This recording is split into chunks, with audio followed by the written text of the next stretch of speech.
Swim মানে সাঁতার কাটা, তাহলে আমাদের এই রুল অনুযায়ী ভার্বের সাথে আইএনজি যুক্ত করলে কি হয়?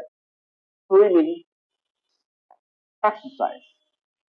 আজকে এমন একটা টেকনিক তোমরা শিখবে যে টেকনিকের মাধ্যমে তোমাদের writing skill as well as speaking skill দুটোই ডেভেলপ করাতে সম্ভব। অর্থাৎ আজকে আমরা শিখবো স্পেশাল ইউজ অফ জিরান, অর্থাৎ একটি ভার্বের সাথে আইএনজি যোগ করে সেই ভার্বটাকে নাউন এবং ভার্ব হিসেবে ব্যবহার, সেই সাথে সেটি একটা সেন্টেন্সের সাবজেক্ট হিসেবে কিভাবে ব্যবহার করা যায়, কিভাবে খুব সহজেই সেন্টেন্স তৈরি করা যায়, সেটাই আমরা আজকে শিখবো।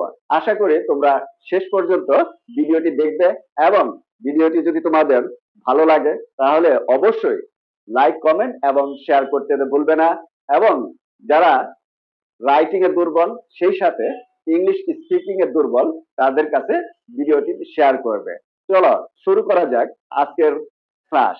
ভার্ব সেটার সাথে আইএনজি যোগ করে সেই ভার্বটা যদি নাউন এবং ভার্ব প্লাস কোন বাক্যের সাবজেক্ট হিসেবে কাজ করে, তাহলে আমরা সেটাকে জিরান বলে থাকি। যেমন রাইট, এই রাইট ভার্বের সাথে যদি রাইট প্লাস আইএনজি যোগ করা হয় তাহলে কি হয়? রাইটিং। ফর এক্সাম্পল, শেখার পরে লেখা হলো একটি ভালো অনুশীলন। এই সেন্টেন্সটা আমরা কিভাবে তৈরি করব?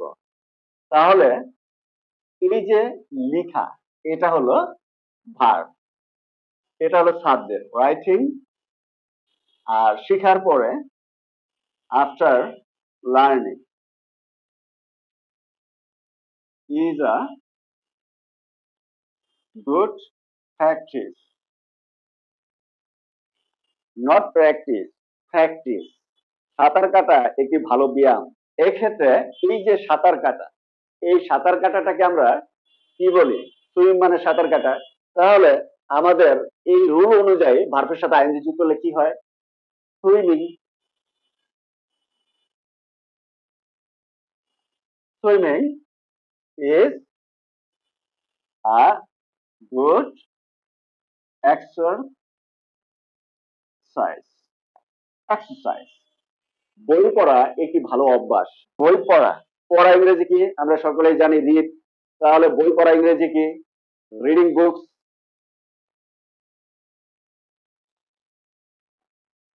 Books is a good habit. অর্থাৎ শিক্ষকতা করা ইংরেজি কি হতে পারে, বা শিক্ষা দেওয়া ইংরেজি কি আমরা সকলেই জানি, টিচ। তাহলে যেহেতু এই নিয়ম অনুযায়ী ভার্বের সাথে কি হয়?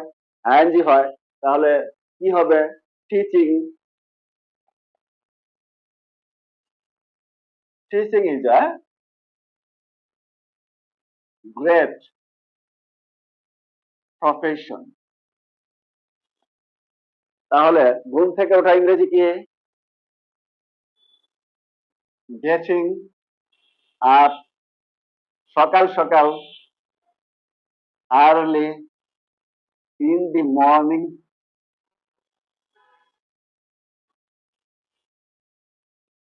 Is a good habit. সাহায্য করা একটি মহৎ কাজ। তাহলে সাহায্য করা ইংরেজি কি? হেল্প। এর সাথে আইএনজি যোগ করলে কি হয়? হেল্পিং। তাহলে টোটাল সেন্টেন্সটা কি দাঁড়াচ্ছে? Helping is a great job.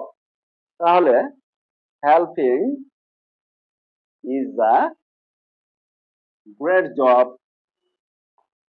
আমরা অনেক সময় এরকম সেন্টেন্স বলে থাকি, ইংরেজিতে কথা বলা একটি ভালো দক্ষতা।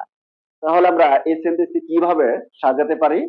এই যে কথা বলা, ইংরেজিতে কথা বলা, অর্থাৎ কথা বলা বা বলা, কোনো ভাষা বলা, সেক্ষেত্রে আমরা কি ব্যবহার করি? স্পিক। তাহলে আমরা ওই স্পিকের সাথে যদি আইএনজি যোগ করি তাহলে সেন্টেন্সটি কেমন হয় দেখো। Speaking English is a good skill. Do you understand? তোমার রাইটিং স্কিল প্লাস তোমার স্পিকিং স্কিল দুটো দুটোই কিন্তু সলভ হচ্ছে। আশা করি তোমরা শেষ পর্যন্ত ক্লাসটি দেখবে। যদি তোমরা শেষ অবধি ভিডিওটি দেখো তাহলে তোমাদের অনেক কনফিউশন দূর হয়ে যাবে। আমরা প্রায় বলে থাকি নিয়মিত পড়াশোনা করা একটি ভালো অভ্যাস। এখন এই যে পড়াশোনা করা, এটার ইংরেজি কি আমরা সকলেই জানি, স্টাডি। এখন নিয়মিত পড়াশোনা করা, স্টাডি রেগুলারলি। চলো আমরা এখন বাক্যটি তৈরি করি, তোমরাও সাথে সাথে তৈরি করবে। তাহলে পড়াশোনা করা ইংরেজি কি, স্টাডি। এই যে উপরের নিয়ম অনুযায়ী তাহলে কি হয়, studying, studying regularly is a good habit। আমরা অনেক সময় এমন কিছু কথা বলি, যেমন আমরা বলে থাকি সৃজনশীল হওয়া একটি ভালো গুণ। এই যে হওয়া, আমরা জানি বি মানে হওয়া, অর্থাৎ টু বি ভার্ব যেটাকে বলা হয়, অর্থাৎ বি ভার্ব, সেটাকে আমরা হওয়া অর্থে, থাকা অর্থে ব্যবহার করি। তাহলে এরকম সেন্টেন্স যদি হয় যে সৃজনশীল হওয়া একটি ভালো গুণ, তাহলে আমরা কিভাবে সেন্টেন্সটি স্পিকিং এর ক্ষেত্রে ব্যবহার করব, প্লাস রাইটিং এ কিভাবে ব্যবহার করা যায়, কিভাবে সেন্টেন্সটি মেক করা যায়। তাহলে এই যে সৃজনশীল হওয়া, হওয়া মানে বি, তাহলে বি এর সাথে আইনজি যোগ করলে কি হয়, being. Being creative is a good quality, not quality, quality, not creative, creative, right pronunciation। চলো আমরা আরো বেশি উদাহরণ তৈরি করব, যাতে আমাদের একেবারে সহজ মনে হয় এবং আমরা সহজেই রাইটিং স্কিল ডেভেলপ করতে পারি, as well as speaking skill develop করতে পারি। আমরা অনেক সময় এমন কিছু সেন্টেন্স বলি বা লেখার চেষ্টা করি, যেমন অন্যায়ের বিরুদ্ধে প্রতিবাদ করা অনেক বড় একটা সাহস। তাহলে আমরা কিভাবে সেই সেন্টেন্সটি সাজাবো, লেটস গো। অন্যায়ের বিরুদ্ধে প্রতিবাদ করা ইংরেজি কি আমরা সকলেই জানি, প্রটেস্ট, নট প্রটেস্ট, প্রটেস্ট। তাহলে প্রটেস্টিং অ্যাগেন্স্ট অন্যায়, injustice is a great, not not courage, courage, right pronunciation।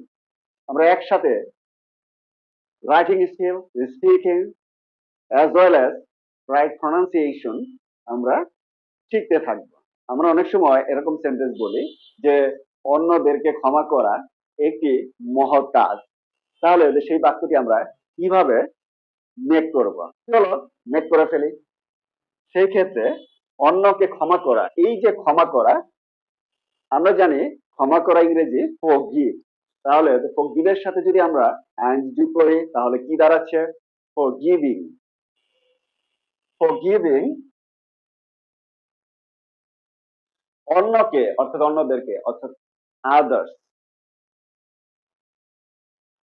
Others একটি মহৎ গুণ, is a great virtue, not virtue, virtue. আমরা অনেক সময় সেন্টেন্স মেক করি বাট ইংলিশে ট্রান্সলেট করতে পারি না। যেমন আমরা বলে থাকি ধার্মিক হওয়া একটি ভালো লক্ষণ। তাহলে আমরা কিভাবে এই সেন্টেন্সটি মেক করতে পারি, আমরা এই টেকনিক ফলো করব। তাহলে হওয়া, ওই যে আমরা এই যে একটা সেন্টেন্স মেক করছিলাম যে সৃজনশীল হওয়া, তাহলে সেম ধার্মিক হওয়া আমরা এখানে ব্যবহার করব being pious. Being pious is a good sign, sign মানে লক্ষণ।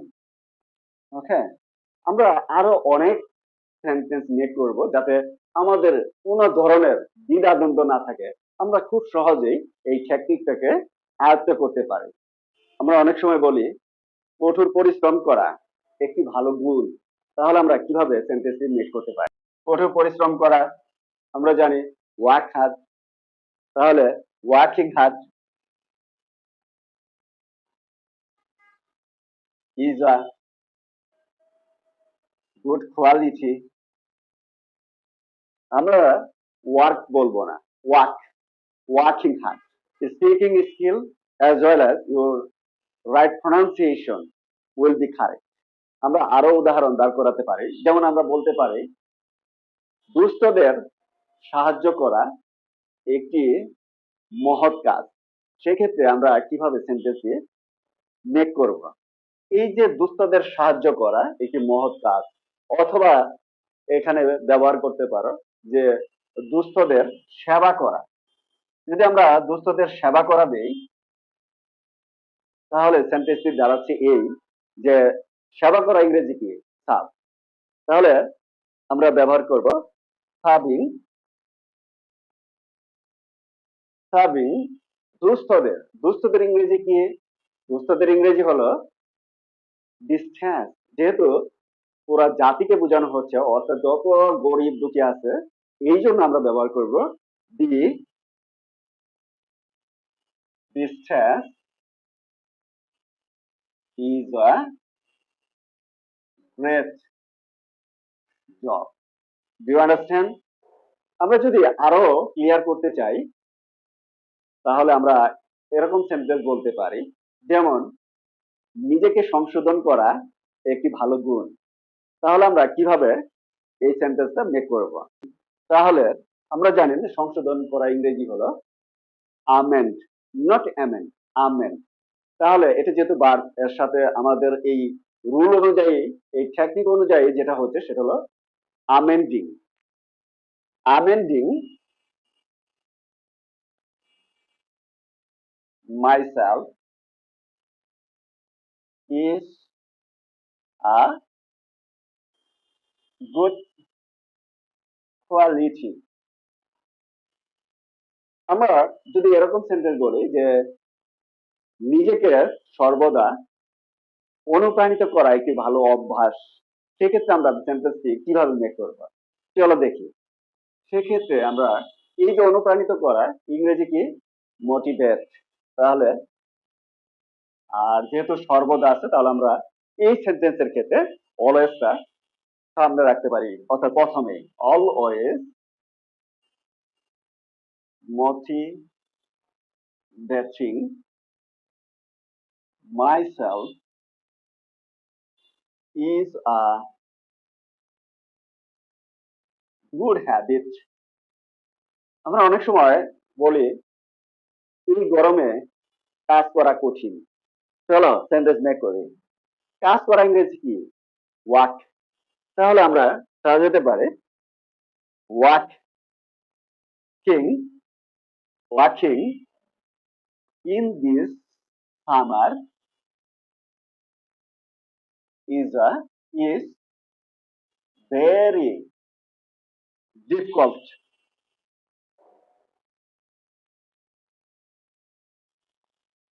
আমরা বলি না যে চাকরি পেতে কম্পিউটার শেখা প্রয়োজন, তাহলে এই ধরনের সেন্টেন্স আমরা এই রুলের মাধ্যমে সাজাতে পারি, তাই তো? আচ্ছা, এখানে শিখাটা হলো কি? কম্পিউটার শিখা। তাহলে আমরা ওই যে শিখা ইংরেজি কি? আমরা জানি লার্ন। তাহলে লার্নিং কম্পিউটার, চাকরি পেতে, to get a job is প্রয়োজন, রিকোয়ার,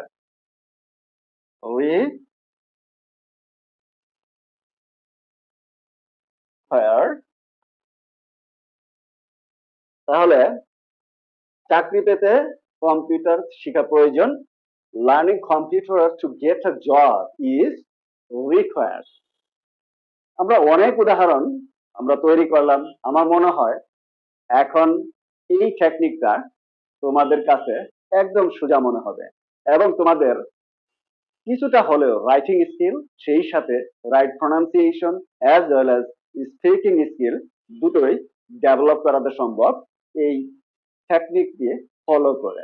তো that's the end of the class. যদি তোমাদের মনে হয় ক্লাসটি তোমাদের জন্য হেল্পফুল এবং ক্লাসটি তোমাদের ভালো লেগেছে, তাহলে অবশ্যই লাইক, কমেন্ট এবং শেয়ার করতে ভুলবে না। See you all very soon on another topic. Until then, stay well, everyone. Goodbye.